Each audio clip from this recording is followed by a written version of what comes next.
আসসালামু আলাইকুম এভরিওয়ান, আমি ইফতেখার আলম ধ্রুব আপনাদের সাথে আছি job English course from zero to advance লেভেলের যাত্রায়।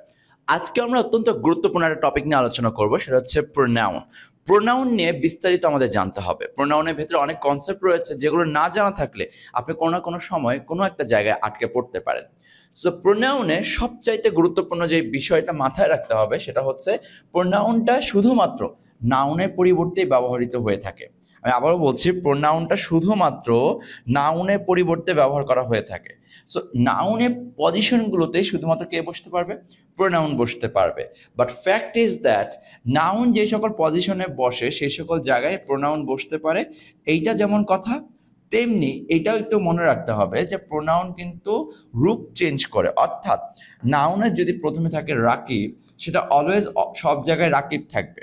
কিন্তু রাকিবের পরিবর্তে যখন প্রোনাউন হিসেবে আপনি মনে করছেন হি আসতেছে, সেটা যখন অবজেক্টে যাবে তখন হিম হয়ে যাবে। অর্থাৎ প্রোনাউন কিন্তু সেন্টেন্সের অবস্থান অনুযায়ী তার রূপ চেঞ্জ করবে, যেখানে নাউন সেটা চেঞ্জ করছে না।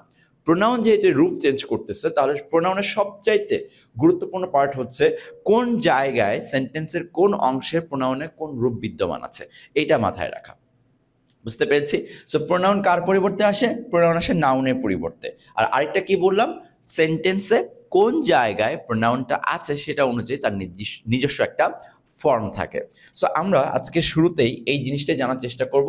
চলুন আমরা একসাথে এই জিনিসটা জেনে ফেলি। সো প্রোনাউন রেকগনাইজিং টেবিল লাগবে।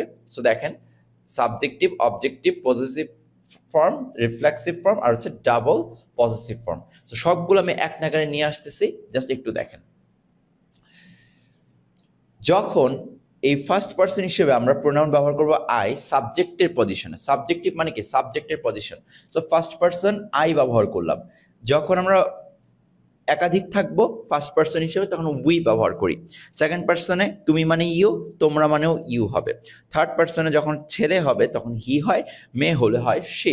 ঠিক আছে? আর ইচ হচ্ছে বস্তুর ক্ষেত্রে হয় সাবজেক্টিভ পজিশনে, আর দেই হচ্ছে যখন একাধিক কোনো কিছু থাকবে। সো সাবজেক্টের পজিশনে প্রোনাউনের এই রূপগুলো পাবেন, I, we, you, he, she, এই ইট আর দেই। সো এই ফর্মগুলো পাবেন। বাট যখন এই প্রোনাউনগুলাই বা এই নাউনের পরিবর্তে ব্যবহৃত অংশগুলা যখন অবজেক্টের পজিশন আপনি বসাবেন, তখন আপনি আর আই বসাতে পারবেন না। আয়ের পরিবর্তে বসানো লাগবে মি। তারপর হচ্ছে উই এর পরিবর্তে বসানো লাগবে আস। ইউর জন্য ইউই থাকবে, এটা কোনো প্রবলেম না। বাট হি এর জন্য হিম, শি এর জন্য হার, ইট এর জন্য ইট আর দে এর জন্য দেম। ঠিক আছে? সো পজিটিভ ফর্মটাও জানা রাখতে হবে। পজিটিভ ফর্মটা দেখুন, আমি সবগুলো এক জায়গায় নিয়ে আসি, তাহলে আপনাদের জন্য অনেকটা ইজি হবে। ওকে, সো দেখুন ভালো করে, পজিটিভ কেসের ক্ষেত্রে বা পজিটিভ ফর্মের ক্ষেত্রে মাই হয়ে যাবে আয়ের পরিবর্তে, তারপর উইটা হয়ে যাবে আওয়ার, ইউটা হয়ে যাবে ইয়োর, দুই ইউটাই ইউর হবে, তারপর হি হয়ে যাবে হিস, তারপর শি হয়ে যাবে হার, ইট হয়ে যাবে ইটস আর দেই হয়ে যাবে দেয়ার। এটা পজিটিভ ফর্মের ক্ষেত্রে। রিফ্লেক্সিভ ফর্ম আছে, সেলফ হবে যদি সিঙ্গুলার হয়, প্লুরাল হলে সেলফস যুক্ত হবে এটার সাথে, myself, ourselves, yourselves, এরকম।